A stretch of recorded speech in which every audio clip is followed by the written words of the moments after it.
Good morning, everyone, and welcome to today's webinar. And oh gosh, we started on time, which is absolutely amazing. Thank you for taking the time to come and join us today to have a look at what's going on, what's been going on in the forex market, what is going on in the forex market, and much more important, what is likely to be going on in the forex market. But as always, before we start, can I draw your attention to the disclaimer that I know you can see on your screen. As you know, trading can be a very risky business. So please don't ever think of using money that you cannot afford to lose. Now, if this is the first time to one of our sessions, we have a real mixture of traders. First of all, I know there's a cohort of our Forex program students. I know there are traders who simply have our quantum trading indicators, which you will see on the charts. I know we have traders who come along who maybe have just bought some of the books that are on Amazon, which put forward our methodology for trading and investing actually in the markets, and that methodology is volume price analysis. And I know there's probably people who maybe don't fall into any of those categories and it's your first time, but whatever category you fall into, you are all very welcome to join us this morning. Moving back to the books very quickly, VPA, volume price analysis.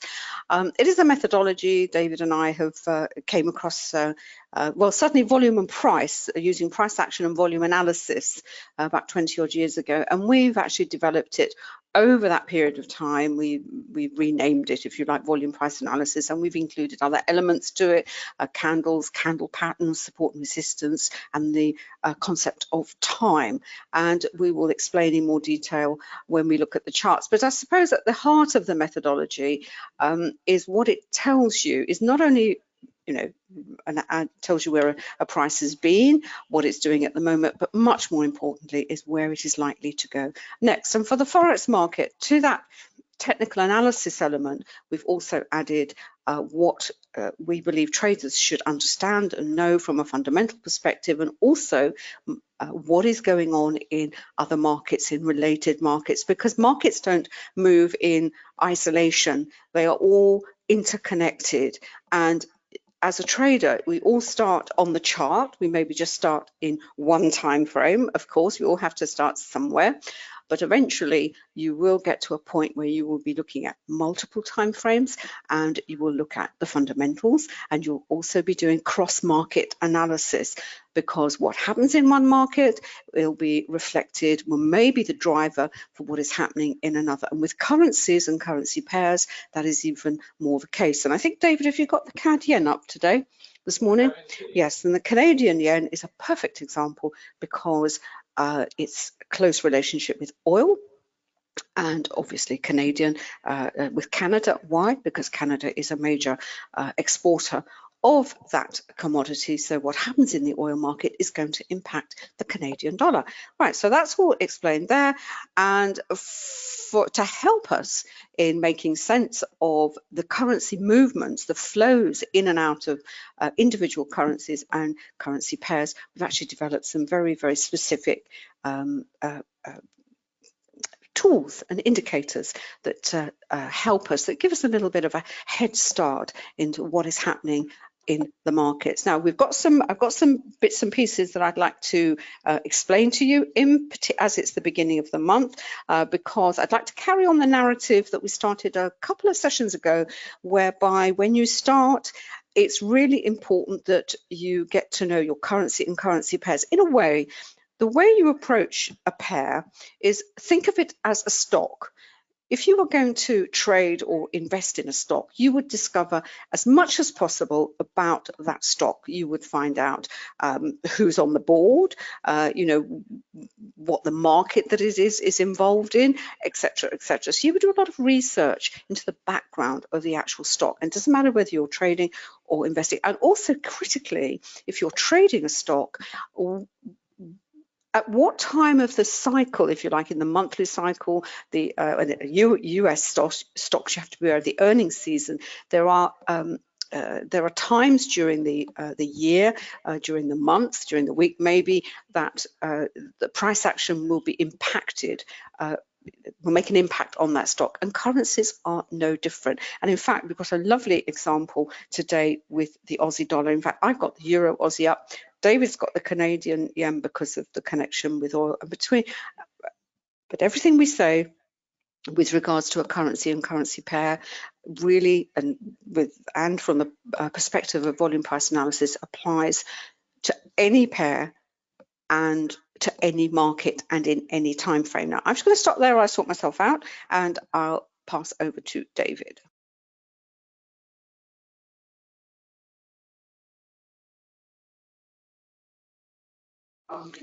Apologies, sorry. Anna caught me unawares. I was just skimming around various charts. Apologies.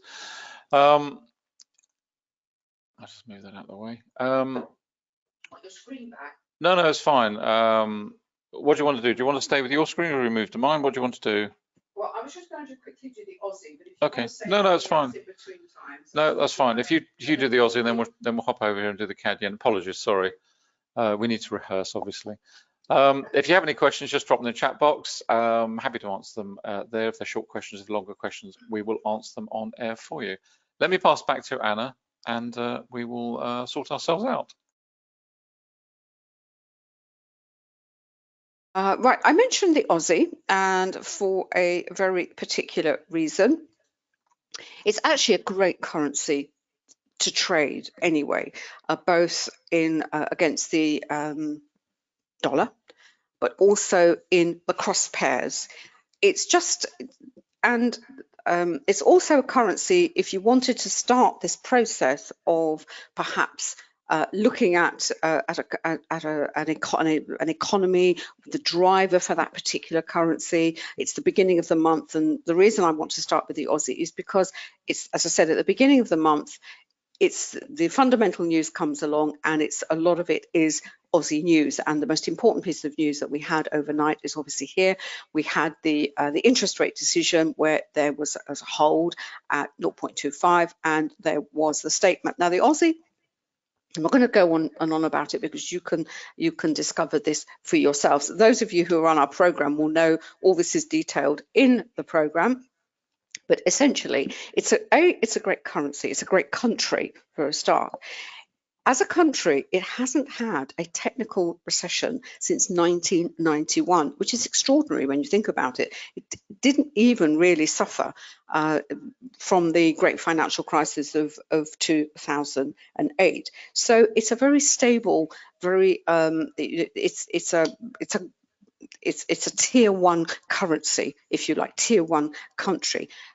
The thing about the Aussie that you have to understand, and about the Australian economy, is first of all that it has a huge dependence on what is happening in China. I mean, Australia, the Australian dollar is a commodity dollar, like the Canadian dollar, because the country is a huge exporter of minerals, iron ore, all the raw materials that go to make things, and China being one of its it's the biggest customer, isn't there, David? And as I said, those of you in the program, there are all the resources where you can find this kind of information out. There is one particular site, it's called Trading Economics, if you want to make a note of that if you're not in the program. But basically, it will give you this background. That is the background. So that's the sort of fundamental to the Aussie. Then you have to go through the economic calendar very quickly, filter out all the other countries, all the other currencies, and make a note of when important pieces of my item of use affect the this particular currency. And this week, as I said, is important. We've had the cash rate and we've had the statement, and on Friday we actually have a policy statement. So the RBA features very much this particular week. So you get to know the cycle, that the news cycle that is going to impact this currency. Then you decide, well, the currency is going to move. What is it going to move against? And the other thing about the Aussie, which is so great, is it's a currency that you will probably find a trade in an Aussie pair throughout the 24-hour cycle, trading cycle. We always talk about local currencies and local news, which is true.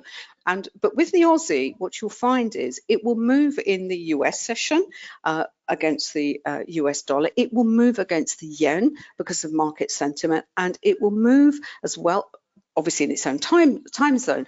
But in this session, you will often find some great trades in the cross pairs, either the Euro Aussie or the Pound Aussie. And in fact, those of you who come along will know Euro Aussie is one of my, well, I've got two, both the Pound Aussie and the Euro Aussie. So it's a currency that once it's paired up, you should be able to find a trade somewhere. But if you do a little bit of research on it and you make yourself some kind of spreadsheet, some kind of notebook into which you write everything down, and you keep a diary, if you like, over maybe a month, and just look at the charts. We're only looking at 6 or 7 charts here for this particular pair. Just make a note. When did it move? What affected that move? Was it being driven by Aussie news? Because obviously you're looking at a pair. So what can happen sometimes, obviously Aussie's been moving higher, partly as a result of the RBA keeping things on hold.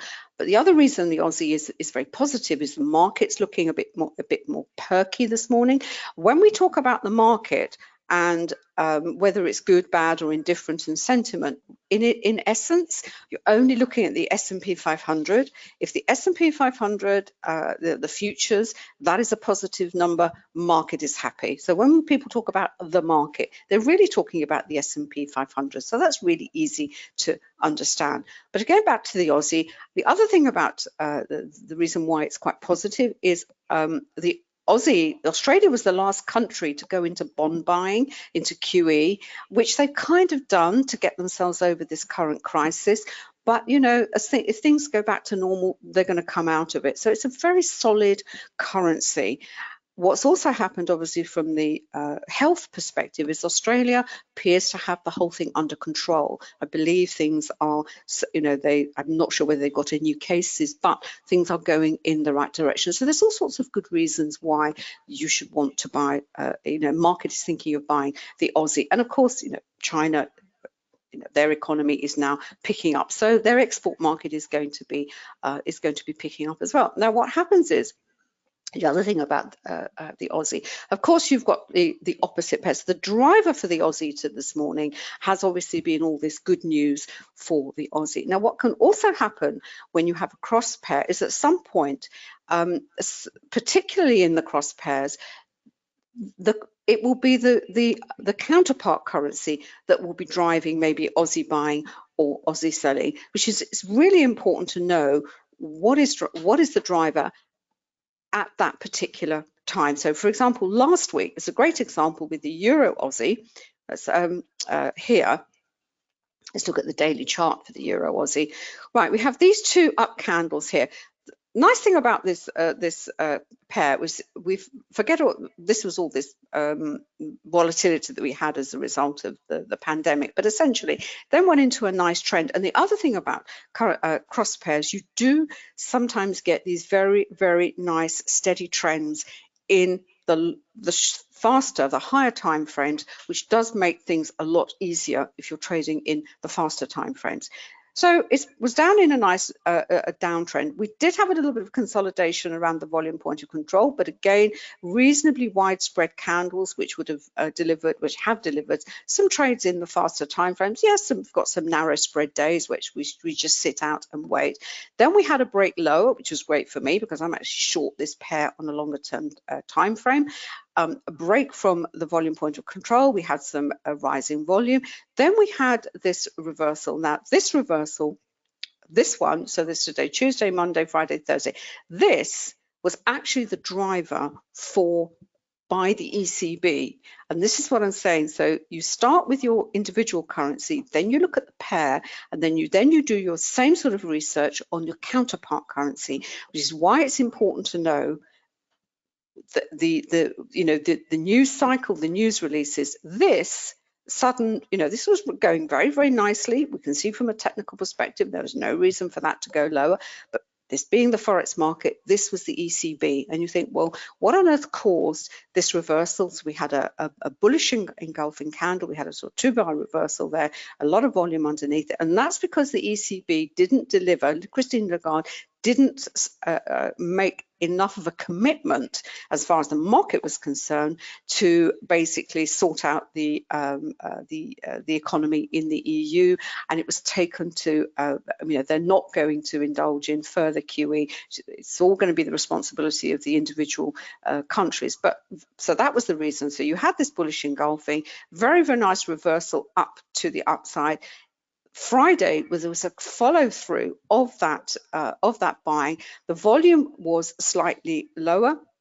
You can see this in more detail on my Ninja Trader chart. It actually went straight back into the volume point of control. And yesterday it was, if you like, a down day again, almost a resumption of what we had seen prior to this to these two candles. And again, at the volume point of control, and this is the price action so far overnight. So if we take that as our primary trend lower, yes, we had a congestion phase in it. So we had a primary trend. This is our secondary trend, but it looks like it is simply that, a secondary trend. It doesn't appear to be a reversal from a primary into a primary. So how does that translate back into the faster time frames? Well, let's go back to our CSI here, and what we have is the picture that we have at the moment for the Euro Aussie, where we can see on, I use the hourly charts, they're much easier to give me a global picture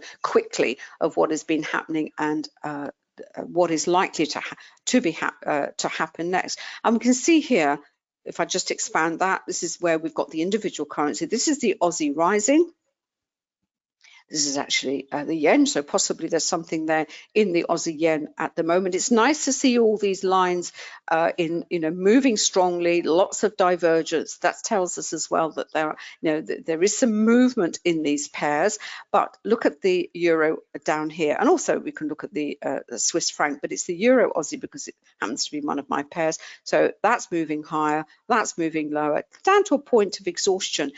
But don't take these lines here, 80 and 20, as some sort of limit to any exhaustion move, because you only have to look back here and you can see the extent that the individual currencies and markets can be in an overextension before you get the reversal. The matrix over here, which takes the pairs from the individual lines on the CSI and ranks them in terms of their relative strength and weakness, if you like. And we can see the Euro Aussie. In fact, it was a spot, it was down here below, and now it's hopped up. And in fact, the Euro Canadian has now taken the bottom spot.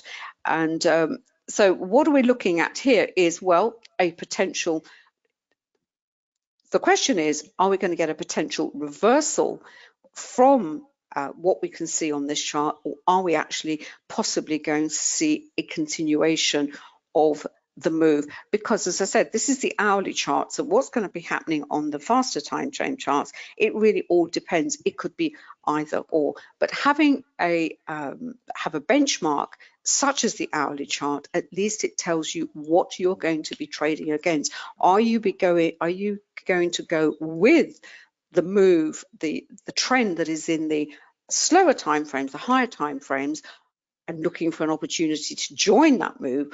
Or in fact, is there going to be enough of a reversal trade on the faster time frames to take a counter trend trade? You're always going to be counter trend trading against somewhere along the line. There is no such thing that every time frame is going to be lining up, like the stars and the moon precisely. You will always be going either with the trend or you will be counter trend trading. So that's what I was going to say with the Aussie. To give you just a quick example of what happened yesterday, in fact, I've got a whole series of, this is what I shared with the group on in our VPA room, which is for our students. And it was just, as I said, this is what I saw on the hour. And the nice thing about this indicator is you take off the currencies that are of no interest to you at the moment. And also stops you from being distracted, because the thing about these pairs is there's always something going on somewhere, and sometimes we focus on a pair, and goodness gracious, maybe the move doesn't move as fast as we want, and then suddenly the move is picked up in another pair, and it can be really frustrating if you think, oh, I should have picked, you get buyer's regret, if you like, and you really don't want buyer's regret. So you focus on this. This was the hour from yesterday, so there was a nice cross with the Aussie was rising strongly. In fact, the pound was selling off quite nicely yesterday. So that was the hour. Then, in fact, how did that come up on, let's have a look, that's the hour. Then it was on the 12-minute. We had but we did have the pair moving in congestion, but we did eventually get the divergence on the 12-minute. And finally, we got, in fact, at the London Open, it moved sideways, and then we got the divergence 20 minutes later, and it did actually deliver quite a nice pair, so a nice trade. So that's how you can use the indicator as well. So at the moment, I've got the Euro Aussie, which is what I'm going to be looking at. Over here, I've got the array. This is on the 15-minute time frame. I use the array. I don't use the hour with the array. I use the 15-minute array with the hourly CSI and matrix. So we can see here that it is the most downtrending of the Aussie pairs. Again, you can toggle through your pairs. So this is the Aussie. It gives us a snapshot of what the Aussie pairs are doing in terms of trend momentum. I've isolated the Aussie out of the matrix here. If you don't have these indicators, you will have to do this manually. There's no other way of doing it, but it is perfectly possible. But it tells me, where the money flow is into the Aussie, because it rotates. At the moment, it's strongly going in against the euro. The euro is being sold, the Aussies are being bought, and it's a nice divergence there. Being bought strongly against the Swiss franc. The Aussie yen is going up, which we would expect anyway, because market sentiment, the S&P 500 is going up. So that's what you would expect here.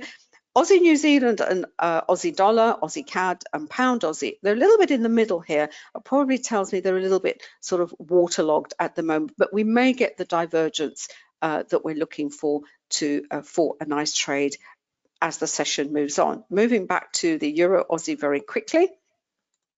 What am I seeing here? Well, I've looked at the daily chart. I know what to expect on the daily chart. In fact, I've got the 3-minute chart here. And we've actually had a nice sort of, it looks like a little break from the volume point of control with London coming in. There's always a bit of an inrush of volume at this time. And using the Renko chart, we can see here we had a nice down move here. Then we've had some congestion, as we can see here from the trend monitor.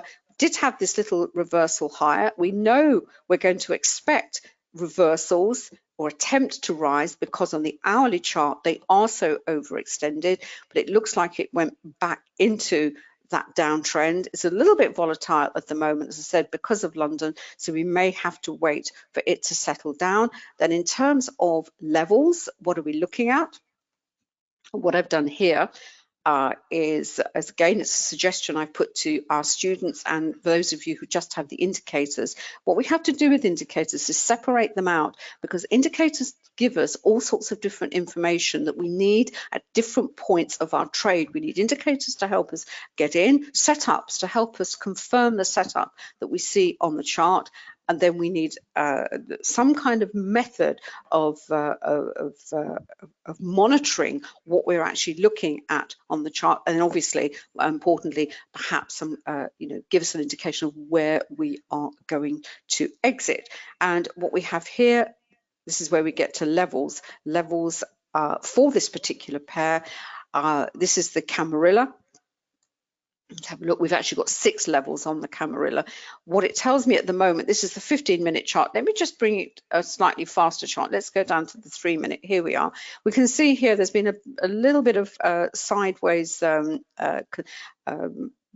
range-bound trading in consolidation, but by putting the CSI, the 2 lines for this pair at the bottom here, I know that I'm in consolidation. Why? Because the lines are kind of moving in the same direction. There's no firm divergence that we could see here. And with this particular indicator, what you could then do is say, well, okay, that's what's happening with the Aussie or the euro. You could be looking at the euro at this point, and you could say, well, what is the pound doing against the pound? So I could take that off and put the pound on. Let me have a look. Where's the pound gone? There we are.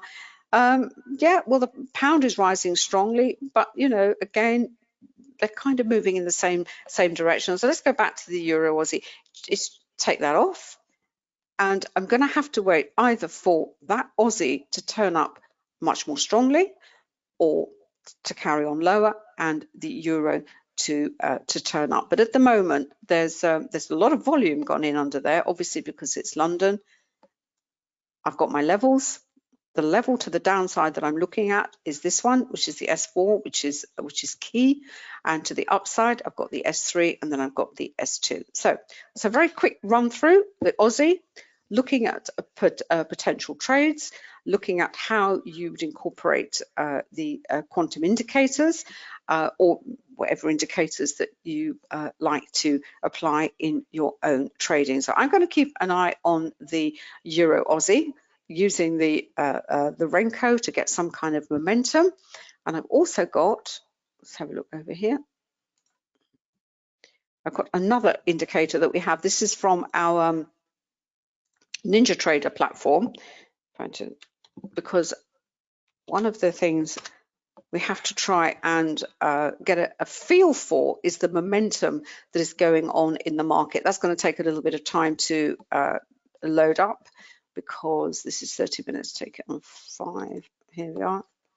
It's going to move that over there while it calculates all the ticks that are going through the market to give us an indication. Oh, it's come through. Here we are. Takes a little while because there's a lot of data. And that's quite interesting, actually. This is the rush that you get at the London session. It goes green. There's a lot of activity comes in. Then it kind of dies down. We've got the volume building under that candle. Doesn't look very promising at the moment. Needs to be a lot more than the spread of that candle. To justify the spread of that candle. Right, I'm just going to move over to David. I'm going to keep an eye on my Euro Aussie, see whether we are going to get a potential for reversal, or simply a continuation of what we see on the hourly matrix and CSI.